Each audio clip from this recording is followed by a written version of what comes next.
Welcome to the Mostly All Figured Out podcast with your host, Emily Rose.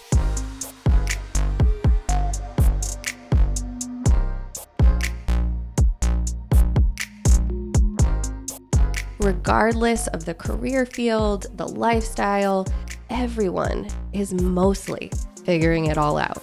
This podcast is where we pull back the veil of perfection and share true stories, experiences, encouragement, and of course failures, detailing how people just like you are making it all happen. Despite the uncertainty, the fear, the imposter syndrome, the setbacks, the shame, whatever it is. If you believe there is more for you than what your life looks like right now, you're in the right place. Let's figure out our next steps together. Now let's get into the episode.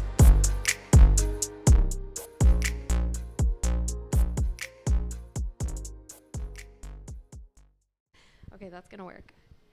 Yeah, that's going to work.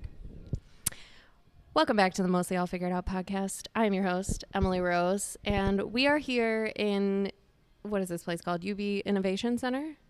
UB's Innovation Center? Tell us. Sorry, I just accosted you with this microphone. We'll do it smoother than that. Tell us what it's called, David. That's a great place to start. It's their CBLS building. They have two buildings, and it's a place where they incubate and host entrepreneurs and their businesses. Very cool. Thank you. Sorry about that. So let's back it up a little bit. First of all, thank you to our sponsor, Free Street Tavern. We love you.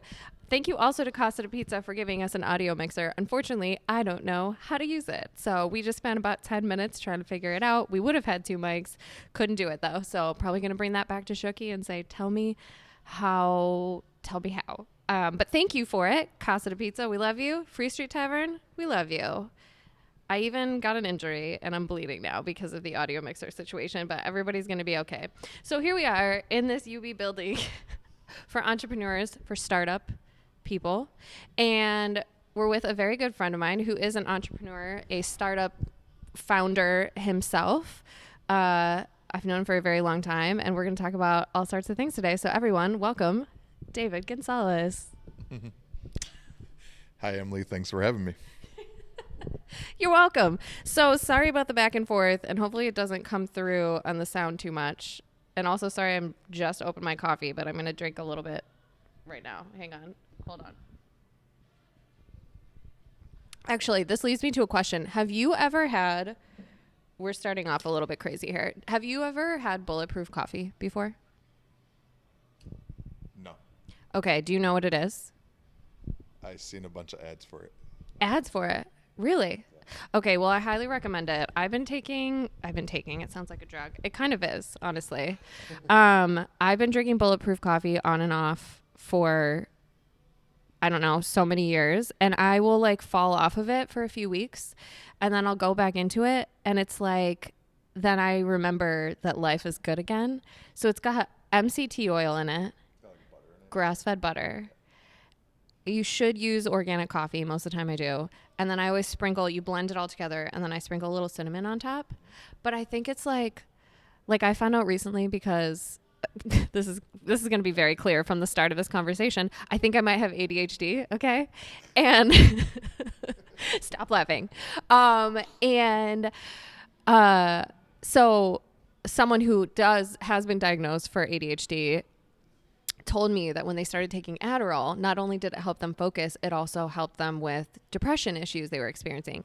And I read in Britney Spears's book, autobiography, that she took Adderall for depression, which is something I wouldn't think of, right?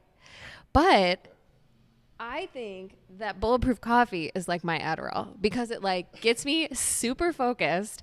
And instead of being mad overwhelmed and feeling like I'm drowning, I'm fucking hype. But I talk a little fast. So right now I'm on the bulletproof coffee. So anyways, that's my commercial for bulletproof coffee. You can make it at home. You can buy it already made at Whole Foods. They do it in the cafe. It's like a free Nurse Ditto. Yeah. I should be getting paid for this. So anyways, back to you, David. I like to start all of these interviews with some background on where you're from. Do you have any siblings? Where'd you go to school? So give us your history. Okay. I'm from Buffalo, New York. I have go Bills. I've got 3 sisters. You have 3 sisters. 3 older sisters. Yeah, 3 of them. Now you're the youngest. I'm the youngest of 3. They're half sisters, so we have a different mom. Okay. Yeah. Got it. Yep. Grew up in Buffalo, New York. Let's see. Went to Performing Arts High School and grammar school. Played trombone. Kind of like grew up with everyone there. Still, my core friend group is from there. What high school? Performing Arts. Okay. Yep. Then stayed in Buffalo, went on to Buffalo State, where I'd say my major was football. And ended up getting my MBA from Canisius and learned a lot about college affordability and how it impacted a lot of my peers while I was there, and myself too. And you're first generation, right? Yeah, I'm first generation, so I was the first. My mom and dad didn't go to college before me, or grandparents ahead of me. Yeah. Yeah. So okay, this back, thank you. First of all, you played trombone. I wasn't just going to let that. You still do. I mean, not actively, but I actually just played. We're in this program called UB Cultivator, which essentially invests in early stage startups like mine. Okay. And we had an event recently, and it was a talent show, and I played with one of the program managers here. Yeah. Oh my God. I'm going to hire you for some of my events. Like, will you play in like a jazz trio type of situation? I don't think I have the time, but listen, I've seen your calendar. There is so much space. It really is. Honestly, this is a gift, everyone who is watching or listening to this right now. I have to often schedule. So David and I, spoiler, we work together now, and I love it, but I often have to schedule meetings that both of us have to be at, and I can see his calendar, and I honestly, and we're just gonna have to jump around a little bit here, but like, I think about this all the time in working with my like 7 or 8 different clients that I have, and how I need to like kind of code switch between like, okay, now I'm here with Arbol and we're working on this and having this meeting with, ECC. And then right after that, I have to go to Push and I have to get ready for a development committee meeting to talk about the spring campaign. And like that code switching is sometimes really challenging because you like have to not be a different person, but you just have to like bring all of the background knowledge back to the front, put the other stuff to the side for a minute that you were just like really invested and like present in. So how do you, I see your calendar is generally back to back to back to back. And I just wonder how you manage like switching between the things and just like jumping in and then being able to be present for all of it. Yeah. It's a part that I like, a part of the job that I like. I'd say you'd have to. Being able to work across different projects or different avenues and switching hats often gives me a lot of energy, and I kind of thrive in a dynamic and changing environment like that. Mm-hmm. So it actually kind of energizes me more. I think the challenge that comes with having a busy calendar and kind of constantly having to have meetings is finding time to do focused work. I think that's where more the struggle is. But like as far as meeting new people and just kind of shifting topics and shifting focus is something I enjoy and kind of thrive within that environment. Yeah, I will back you up on that. You are very good at it. It's really impressive. So backing up to, again, like the history before we get into where you are now. So David and I met serving at Carrabba's Italian Grille through college, which is something everyone should do it. The skills that we learned and the contacts that we got from working at that place, like really pretty amazing. But at that time, I did not like you. I was like, who is this guy? I know, sorry. He's like, what did I sign up for? But it's not that I didn't like you. I just don't think I didn't understand you. And you have always been very sure of yourself. And I think especially during that time of college, I had also been a very sure of myself person, and then I went to college and I was humbled so fucking fast. And so I think I was going through a period of being like, oh, I don't know actually anything, but there are a couple things I definitely know. And you would challenge every single thing. Like anytime there was an opportunity for, well, actually, no, you would do that. Do you recall that time and like being in that place of just like challenging every single thing that would come in front of you? Today?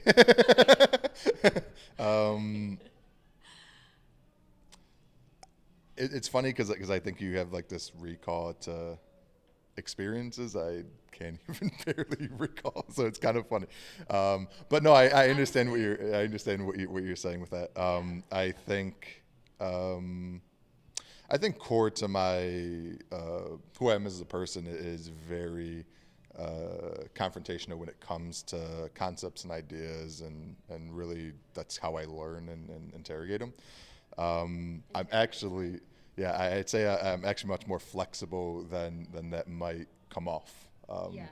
If that rebuttal makes sense, I'm quick to shift my perspective. So I think although I have no problem kind of like attacking per se or really interrogating a concept or a topic or something at hand, I'm open to what kind of comes back at that. Yeah. I think as you get a little bit older, you can just learn techniques to allow, maybe be more perceptive when the other person that you're communicating with isn't quite ready for as a direct approach that's more of my nature. So I think I've just become more perceptive and can adapt to the person so I can extract what I'm trying to get out of them. Yeah. I think another word is receptive, of like receiving. I think you're right though. You always were receptive, and it was my view of you changed when I realized that we were having another like conversation, and maybe like you heard what I was saying and you acknowledged like, oh, I understand that point of view. And I was like, oh, okay, maybe he's not a dick. he just doesn't know how to show with his face that he actually is listening to me. But you have gotten really good at that. And I, since we've started, we've been working together for now like a year and a half. And you always make me feel like you are listening and you want my thoughts on things and care about my perspective on things. But this was not the first time that we went into potential business together, because we did that window cling thing with Steve. Yes. So I was like trying to remember this. I was driving around with Maria before this, and I was trying to remember exactly what it was. I can envision us. So you brought me into it. So David, I think we were maybe in our early 20s, like early mid 20s. And I was probably working at Roswell or American Cancer Society at the time. And David reached out saying, we're doing this thing. We need a marketing person. Do you want to be a part of it? And I was like, yeah, sure. Like, okay. And even then I knew, like, I was like, if David has his mindset on something, he's going to make this shit happen. So I want to be a part of it. Let's go. So I just remember the three of us sitting in Spot Coffee on Hurdle, and yes. Okay. So finally, let me be an important member of your history. Okay. God. He's like, I don't remember that at all. You weren't important to me, Emily. Here we go again. But I remember sitting in Spot Coffee, and we got as far as like we were trying to do the business plan, but we didn't, as far as I know, we didn't get past it. And then I just remember seeing Steve, like, he wasn't even in this country or in this state anymore. But anyways, all that to say that you've had this like entrepreneurial spirit about you for a long time. Do you feel like that's something that you've always had? Like what specifically about like creating something new is exciting for you? Um, it's always been there. I think if looking back at like even I think if I look back to the idea, I think Steve had this idea of um, selling, enabling individual drivers to monetize their cars by advertising on them. Yes. And I was just attracted to the idea and kind of loved the concept and the potential in it, and just you know I love the idea of kind of building and creating something new. And that's always been within me. I think I've always been drawn to it. Actually, I know I've always been drawn to it, and have what I get out of it, I think, is just more achievement. Like for me, it's boring to like work in a place where everything's already figured out. I like the process of taking something or taking a big problem, like unpacking it and figuring out how we're going to solve it. After it's solved, I kind of am ready to move on to the next thing. So I think that's what really attracts me to startup, especially because it's kind of like the ultimate test of that. Yeah. That's cool. So you got your MBA from Canisius, and then did you right away start in banking? No. I started on an entrepreneurship track. Kind of coming out of college, it was hard to get the first job. I'd say it took me a lot longer than my peers, which was very frustrating and annoying. And I think I learned what that was all about in hindsight. But my solve for that was actually you talk about all the businesses. I actually decided to be my own marketing consultant. So I actually put together a little business. I learned digital media. I self-taught myself social media and digital media marketing, and just picked up clients. I think one of them was Fowler's Chocolates, and and I just started picking up business, and I did that to kind of try to build up my resume and just gain experience. First break was actually through a family friend who worked at Delaware North as an admin, and I was able to be an intern in sports service. And piecing things together, I think two things were instructive there. One was always had the entrepreneurship piece like in my bones. Like that was just always like a lever or something that I was always drawn towards. Two is I really didn't understand at that point the importance of being networked. And that's what I was not. I was coming out of college, I was very skilled and had potential, but I didn't have the network to get a job outside of doing it the hard way. So a lot of my fellow, MBA classmates who graduated all had internships and jobs, and it was because when I asked them, it was like, well, mom and dad knew this, or my friend who went to Joe's knew this, and blah, blah, blah, blah, blah. I had none of that.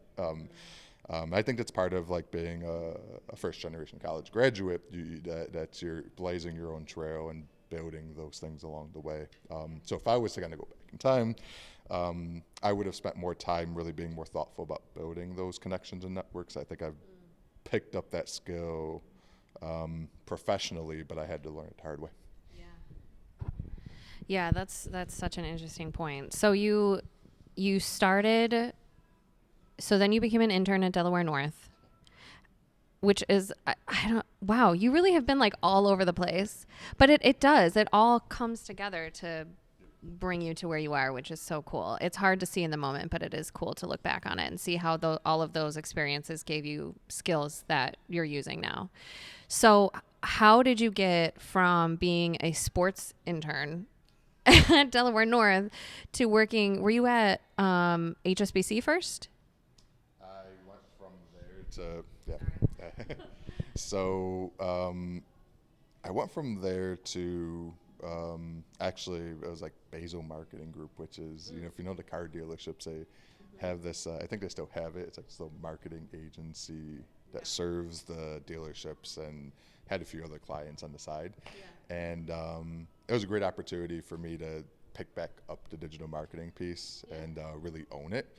Again, I think like it was a small team, it was very entrepreneurial, and I learned a lot through that process. I learned that I certainly wasn't particularly ready for the chaotic environment that comes with being something small, and especially serving car dealerships, which you tend to have a lot of more ADHD focused people. But I got the opportunity to really hone and build a craft that I mastered in a way that I probably wouldn't have done in a big corporation. So I had that experience, and I knew I had that. I think preceding that, I had the opportunity to be shared as an intern under the HR business partner at the time at Delaware North, who was Carrie David. And at the time, I was going for finance, and I was, I really wanted to be a financial analyst. And for some reason, that was a track. I always liked numbers and analytics, so I was attracted to that track for a while. But through one-on-one, she kind of asked me about what my career goals were and what I want to be. And I was like, well, I want to be a CEO, and I want to build a business. And she's like, well, if you want to do that, don't go down a specialist track where you're going to be a financial analyst and a director of finance and a VP of finance and CFO. She's like, CEOs need to have a broader, more diverse, big picture perspective of the business so they can manage it. It's better suited for you if you, get experience across all different functions of the business, from sales to marketing to product to operations to finance, and that's what I did. After I knew marketing was the next thing. I really wanted to build up that skill, did that. After that, at Basil, I knew I really had this like draw towards like getting to a more professional environment and really honing in that skill, and got the opportunity to work at HSBC. At the time I was really drawn towards technology, and I still am. So had the opportunity to work within the online banking team as a product manager. Again, networks are important, so I got in through a Canisius grad who I think pulled me out of like a LinkedIn group and kind of reached out, and it was fantastic. There I really got to, I think, like put my skills more to a test and mature them. I would say there was a very global and industrious environment, where I got to work with people who were really talented and really got to learn and grow for them. Spent 4 years there, built products, shipped them, made a big difference, picked up the financial acumen piece of it. And then kind of like started to really get this itch towards like I want to build something. Went to M&T Bank, and kind of learned really fast that I kind of was in the strategy role, and learned really fast that I really wanted to build and wanted to build a business. So and part of it was I was exposed to like building partnerships with like fintechs and startup companies. So I was like, I need to be in that. So long story short, I had an opportunity come my way. Actually, I created it. It was a 43 North company called Kangaroo Time. And they were hiring for a product manager in fintech, and I was like, I could do that all day. So I reached out to Scott, the CEO, in LinkedIn, and said I'm the perfect person for that job. Talk about that confidence, and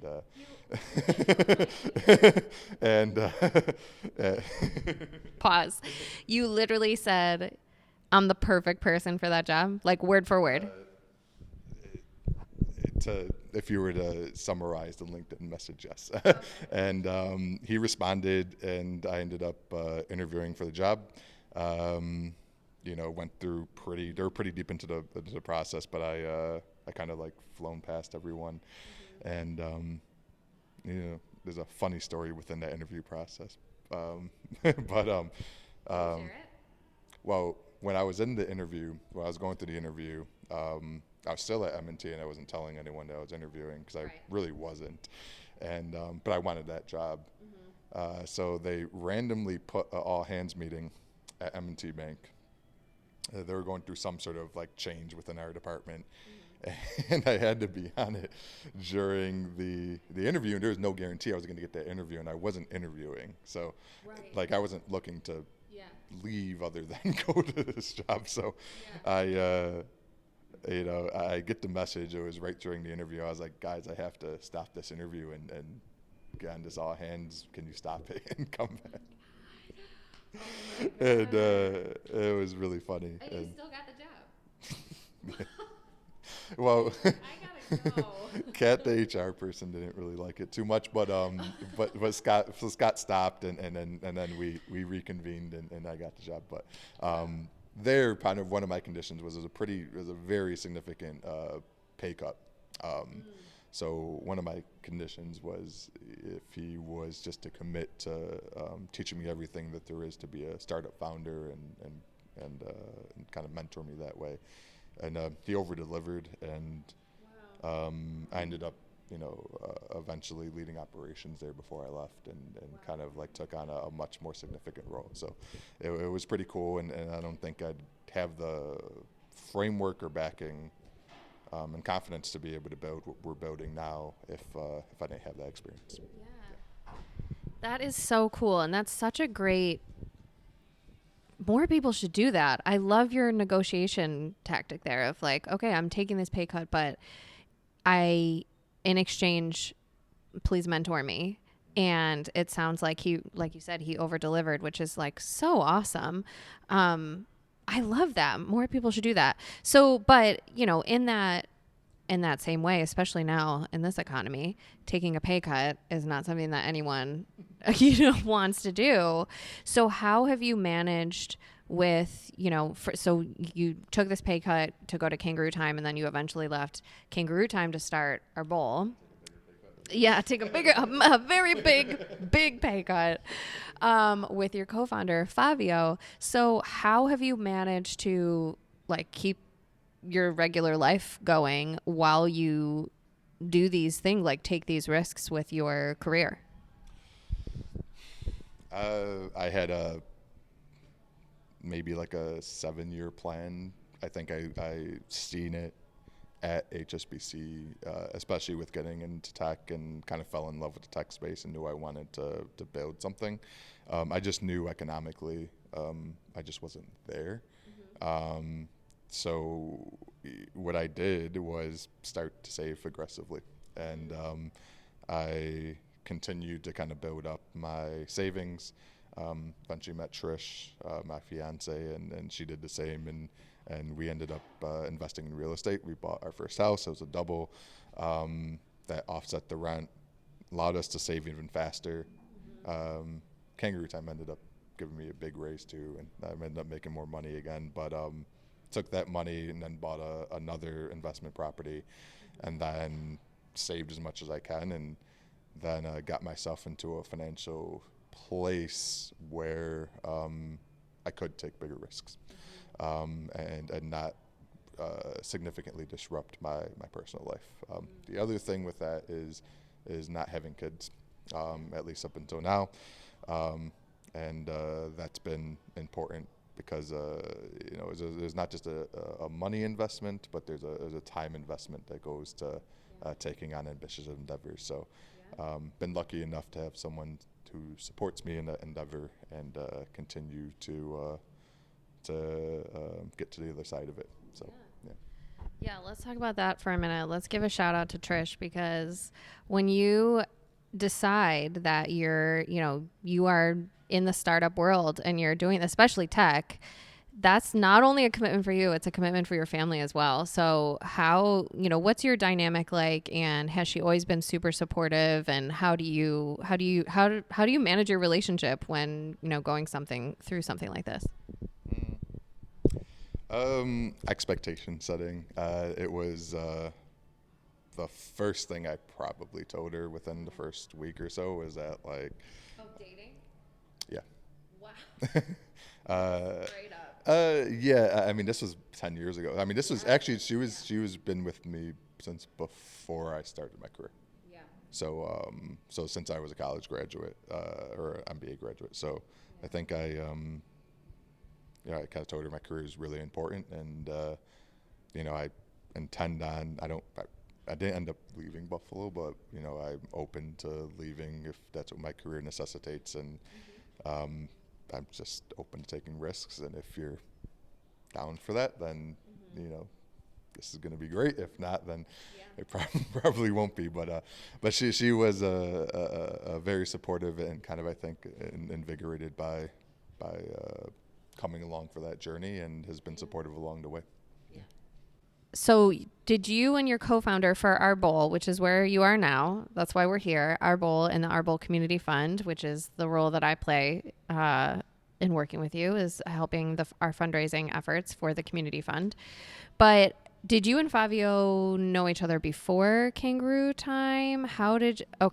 So how did you come about? How did you go from being there to then being like, do you want to do this? Or like, did he come to you? How did this conversation start? It reminds me of, if you go back to Steve and his idea of kind of like putting stickers on cars so that they can advertise and monetize. I'm always attracted to people who have ambitious ideas and unique perspectives on the world. I definitely think that's what Fabio is. I think if I was to go back, we met at M&T Bank, and he was what's called like an executive associate. And essentially, M&T has a pipeline of Ivy League students that they hire. It's like their and he was one of the recent cohorts, I think, like the year before I arrived. And he was working on a project called multicultural banking, or was kind of pitching it. And he pitched it to my group, because when you're at a bank, you have to get everyone to be a part of it, or the group that I worked on. And I was there, and he noticed, he noticed me, and Love it first. specifically, it's a very, there's not a lot of, especially as you get into the upper middle, I guess, at the time, at a huge organization like that, you see less and less brown people, essentially, especially Hispanics. And I think that's kind of really what stuck out to him. So he reached out, and we had developed a relationship. I think really what the tipping point was he was pitching all of these ideas at the bank. I had this like innovation title, and naturally he thought that'd be a good person to share some of his ideas with. And I remember him, we had a meeting, and it just went really long because he just kept on going through all these ideas, and it was pretty cool and interesting, and I particularly latched on to really the through line was, financial services really doesn't work for people that need it the most, and we really had this like mutual experience in being first-gen students that had to really pave our own way, and we kind of went from there. Now, the catalyst for where we ended up as a startup was,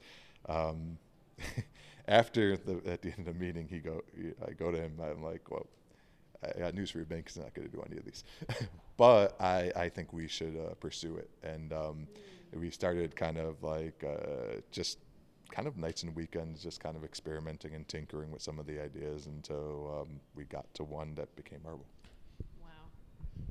That's so cool. So he was pitching some of these ideas to the bank. The bank was like, yeah, that's great. No. And you guys were just like, well, let's just make it ourselves. That is so, so cool. So now you have this tech. Well, and another question I have for you. You were always interested in tech. Do you have any like tech building background or abilities? I know enough technically to be dangerous, especially from a product perspective, but I am not a builder. I'm not an engineer.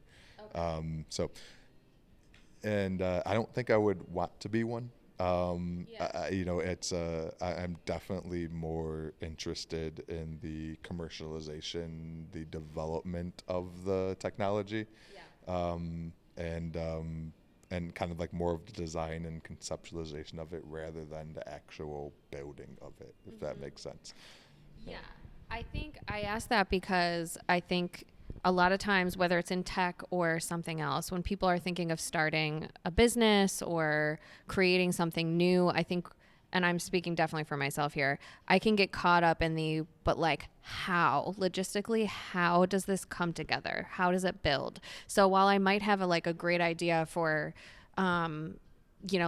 something that I think would be great in Buffalo, and it probably doesn't have to be complicated, is some sort of platform that has all of the event venues in Buffalo, and then it has all of the information of like capacity and do you need a liquor license and like different information and stuff, right? But I'm like, logistically, how do I make that, And so I just don't do it because I don't know how to do that. And so I think what you have done and is you have a co-founder who can do these things, right? But then you also, or at least has a better understanding of how to do these things. And you have built a team now of people who are creating these things, right? So yeah, I guess before we talk more about Arbol, like how did you, I think people sometimes get hung up in the logistics, but also in the like, well, what if it fails and like, who am I to do a thing, So how have you ever had those like feelings of who am I to create this? Like, do you have any like imposter syndrome in you? Do you ever have the feeling of like, I can't believe I thought this was going to work? Or have you always just like truly believed, I know what I'm doing. I know that this has traction and I'm going to make it happen? Well, yeah, a couple questions in there. I'll take kind of like unpack it in a few different ways. So I think as far as, if you think about what you're building or what people build, it's, you can't do everything. So that's very important. I go back to the advice that Carrie gave me, was I just need to know enough to understand and communicate with the people that I'm leading or helping to build it. So for instance, although I'm not a builder, I know a lot of the questions to ask to assess, feasibility or does it make sense, and get them attached to the overall vision of what's being built. But building, it's only one component of it. And that's the perspective that I maintain. But as far as that being an obstacle or not knowing how to do a specific scale, never. I think I always have been attracted to things that are hard or things that require effort to overcome and figure out. And the best advice I can give, or the best way I can frame it, is just get started and the path kind of unfolds in front of you. You don't need to know it all. It's actually better if you don't. What you need to really focus on more when you're starting something new is, what is it? And, what is it I'm trying to build? It's kind of like more a creative act. Let it be a creative act. And I think there's two components to it, right? There's the experimentation side, where you're kind of like putting more of your scientist hat on, and it's just like, this is how I think the world can be better, or here's how I think I can solve this problem, and here's my hypothesis around it, and here's how I'm going to test it, and here's who I'm going to test it with, and then I'm going to run it, and then I'm going to do it again, and refine and refine and refine and refine and refine. Now, the other part you really have to have with that is some level of faith. So you have to believe that I've tried it 20 times, 21's going to work. I've tried it 100 times, 101's going to work. And if you don't have that, and that's that's the part that you need to have, is that faith that I'm going to keep coming back until I do find it, figure it out. Creative process really, when you're at that stage, it's not linear. You're not going to have a defined path of like, I'm going to do this 15 times and it's going to create this outcome. It's not how it works. You don't know the type of data, the type of experiences, who you're going to talk to that is going to either accelerate that path or decelerate it. You just have to trust that it'll happen. And that's the process. And if you can get comfortable with that, that can help to enable the person to overcome some of those concerns. Yeah. And if you think about it more scientifically, and like, I am in the process of just simply invalidating things, it kind of lowers the stakes down from I have to be right the very first time. So you're very, very little of the time you're going to be right the first time. Yeah. It's a process, and you have to trust that. The imposter syndrome side, I think, of course, something that I constantly experience, and really, yeah, yeah, and that's just more from when you do endeavor to take on harder things, you're going to feel that. You're going to look up and be like, okay, am I really able to do this, or can I pull this off? Because you are maybe walking a tightrope at times, and sometimes you do look down, and it can be scary. So absolutely. And I think the way you do manage that is having those reference points of when you have gotten it. So as you've gone through the process a few times, you can always go back to say like, oh, I'm just at this point because I've experienced something like this before and I've gotten through it, and then it gives you the confidence to kind of like, okay, anchor yourself back down. But I think like if you're someone who's more of a striver or high achiever, you're going to experience imposter syndrome just by the nature of, it's almost like, think of it this way, like you're climbing a very high ladder, and you're eventually, the higher you go, the scarier it's going to look when you're looking down, and you're inevitably going to look down. So you're going to have to contend with that. Yeah. But to get to the top, you have to climb the ladder. And it's exciting to be going to the top and not just like hanging out at the bottom. I guess it's comfy down there. You're not going to fall, but it's pretty boring. Well, I thank you for sharing that. I appreciate that. I think you're right. I think faith it's not scientific. And you definitely have to like find that from within. But I think that is a big part of starting anything new. You have to have faith and just believe that you're not wasting time. And I think that's the hard part with the like, okay, the 21st time, like this is going to be the time.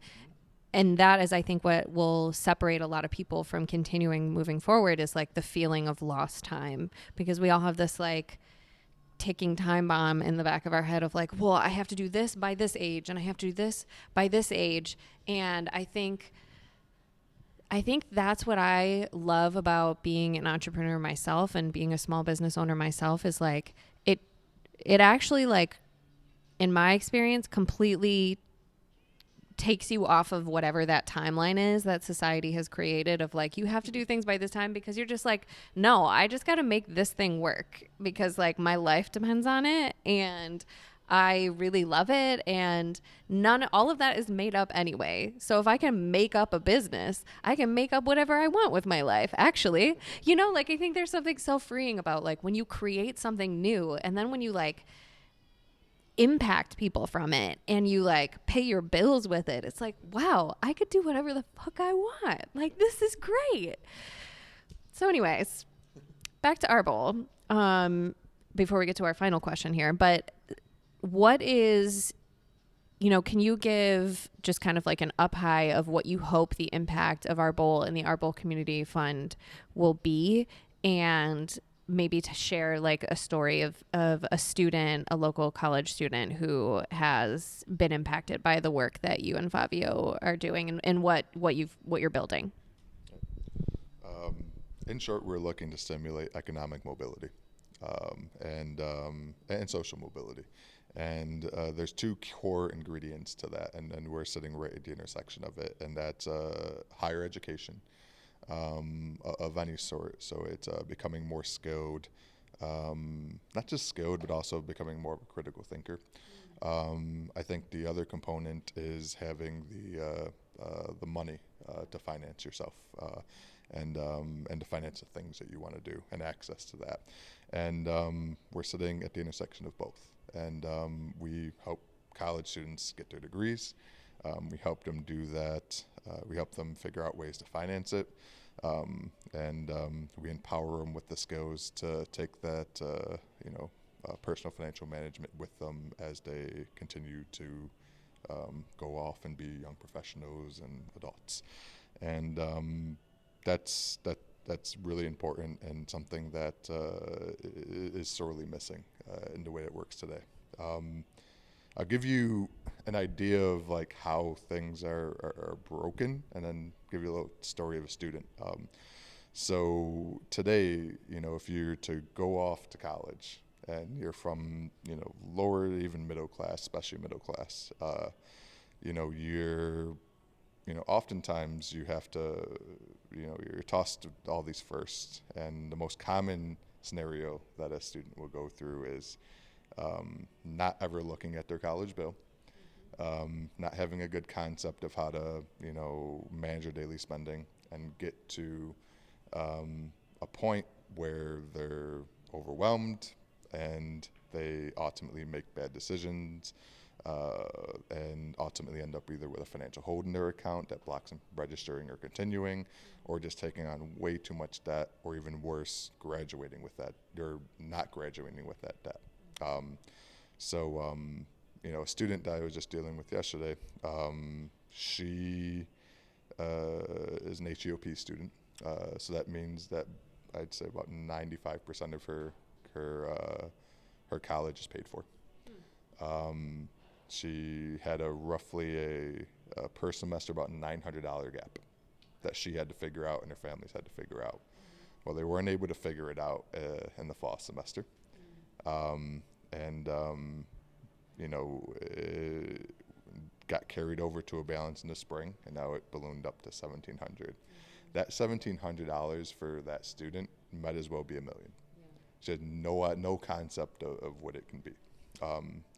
We hook her into our software, it's a financial plan builder, or part of the feature, and she puts in the number, her number's in, she owes $1,700. She starts dragging on the finance options, like how do I actually pay this off? She gets to putting in the work option, and the work option helps to simulate how many hours that she would need to work to pay that off. Puts it in, $15 an hour, and then she's like, well, I can make $10,000 between now and the next semester. She was like, yeah, and then like you can just see everything change. And now she starts adding the other components to it, and she's just like, well, I think my mom and dad can help me this much. Okay, so she starts putting that number in. She's like, well, I need to share that with mom, and let me see if I can do that. And I can get more private scholarships and grants. It's like, and then she starts using the software, and it kind of shows her the effort it would take, that she'd have to submit 50 to win one. And she's like, I would do that. Okay. So anyway, she customizes and builds the plan, puts it in, goes ahead to the share option, shares it with her mom, said, this is what I'm going to do, Mom. Wow. And it's pretty cool. And if you were to ask her, where is she headed? So she's an example of all the students that have been using this. And really what we learn is that financial confidence on average doubles. We rate them from a 0 to 10 from the before they've ever used the software to after. On average, they'll go from a 4 to an 8. Wow. They also are aware for the first time. It forces them to look at that bill and look at their expenses and figure out how they're going to pay it. Students will say they feel more empowered because it's a plan that they built and they have control over. And it's something that they've started to say if it was taken away from them that they would be upset. Yeah. So we're really excited about the progress that we're making. And I think one thing that's important to us is we're you can do it, can certainly do that through one-on-one coaching and that model.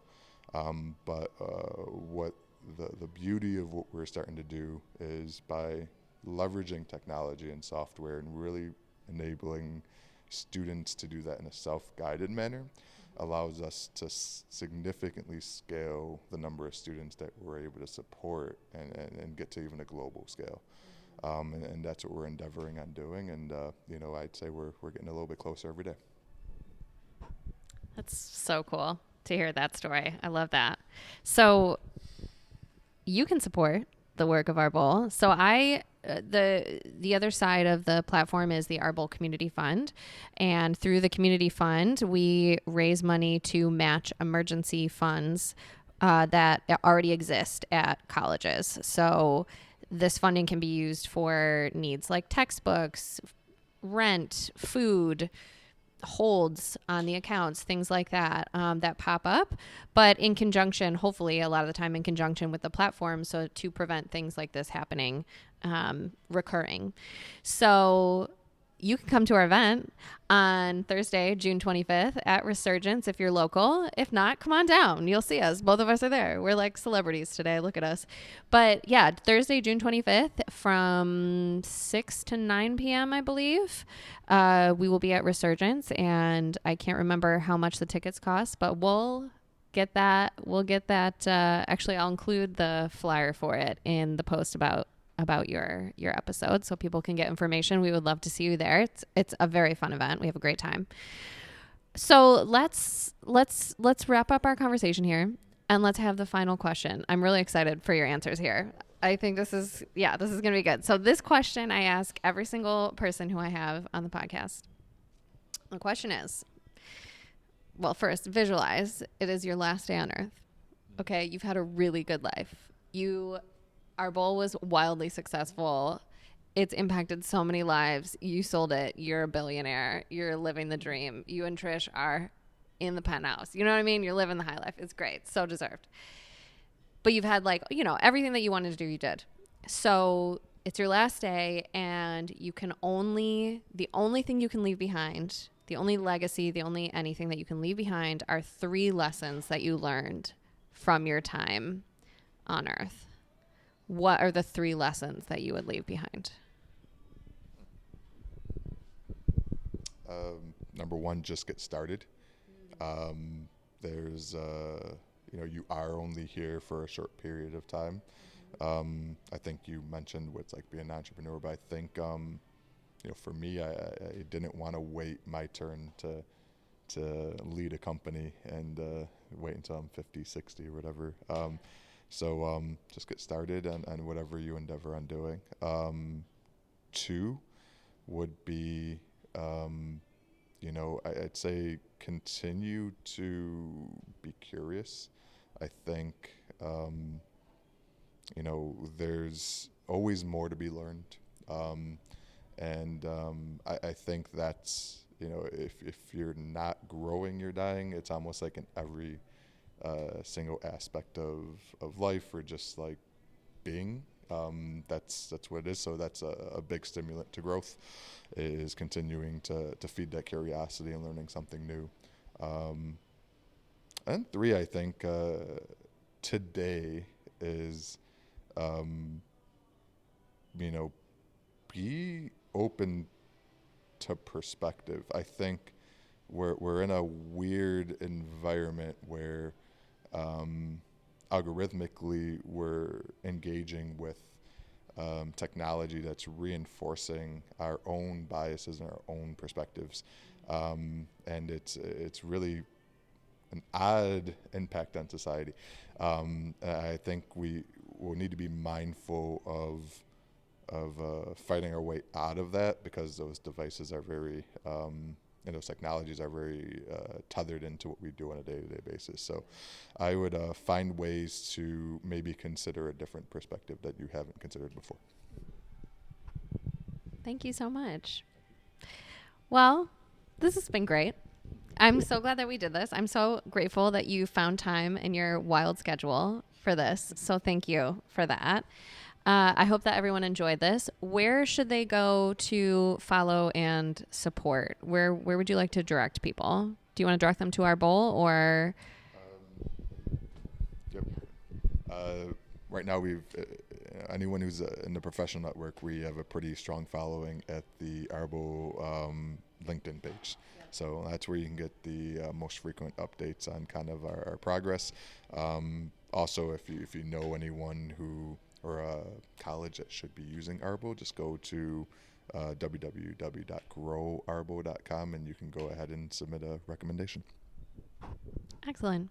Thank you so much. And of course, follow at Mostly All Figured Out, where we post things. The episodes. We post the episodes. You can stay updated there. Thanks for listening. If you enjoyed this, please share, and we'll see you next week. Bye.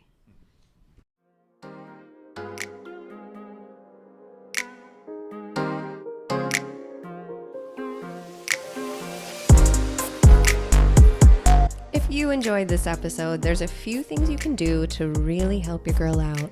Please subscribe, rate the podcast, give me a little review. All those things really do help me in a lot of ways.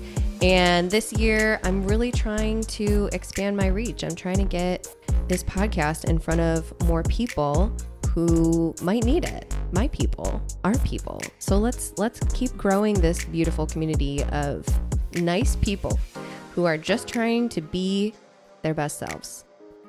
So if you know someone who might like it, please send them the link, share it in your stories, tag us, which is another thing you can do, actually. If you're not already, please follow us on Instagram at Mostly All Figured Out. I've actually been very good about posting new episodes every Friday, so you can see who is up. You can get some little previews, sneak previews with some sound bites that we post throughout the week. And it really helps, again, in expanding our reach a little bit and getting us out there in front of more people. So thank you for doing that. Thanks for listening. Thanks for supporting. Love ya.